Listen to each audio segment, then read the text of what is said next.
Mesdames et messieurs, chers participants, qu'il me soit permis avant toute chose d'adresser au nom de l'ONG Les Amis de la Terre Togo et à mon nom personnel nos vifs remerciements à vous tous présents dans cette salle et aux structures que vous représentez pour avoir accepté, malgré vos énormes préoccupations, de répondre à notre invitation.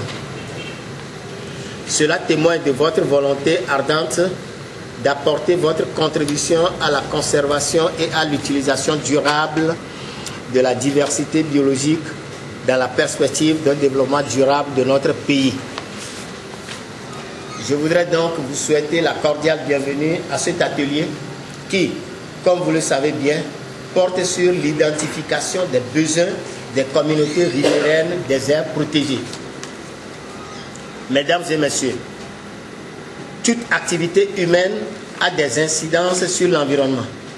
En effet, nous détruisons quotidiennement l'environnement et les ressources biologiques, occasionnant ainsi une rupture progressive de l'équilibre naturel des écosystèmes. Point n'est besoin de rappeler que notre survie dépend largement des ressources biologiques. Cette dépendance affecte les pratiques de gestion des ressources.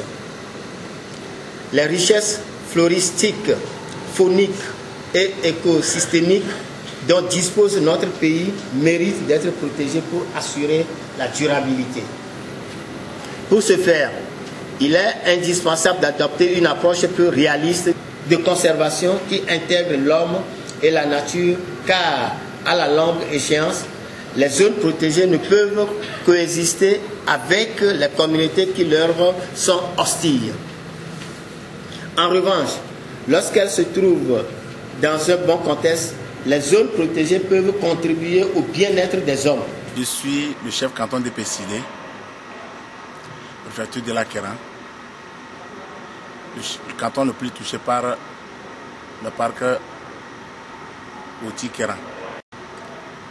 Pour moi, c'est pour, dans un premier temps, recueillir l'enseignement de ce que c'est que l'environnement. Dans un deuxième temps, en savoir plus comment je irai parler à ma population en ce qui concerne le problème de la faune, sinon le parc. Ça m'a beaucoup plu pour cet atelier que nous sommes en train de tenir parce qu'il m'a amené de voir les bêtes dans le parc de Sarakawa. Il y avait plusieurs espèces. C'est dit, c'est déplorable, mais il faut le faire. C'est là où il y avait toutes ces espèces qu'on admirait. Mais nous prétendons, nous, autorités, première autorité, face à ce parc, nous allons tout faire pour que ce parc soit réhabilité. Il appartiendra aux autorités de tourner le regard vers nous, appuyer, renforcer, pour nous permettre d'évoluer. Les promesses faites aux populations riveraines, les autorités ont l'obligation de le réaliser pour nous permettre, nous les autorités, d'appuyer fort sur eux et obtenir ce que nous voulons de ce parc. Je pars ici tout content d'aller vers ma population et les faire part de ma mission qui m'a amené à suivre cet atelier. Et je souhaiterais que Dieu nous protège ensemble pour les promoteurs, ONG, les amis de la terre. Que Dieu les protège pour nous appuyer, pour aller plus loin dans cet encadrement tant difficile.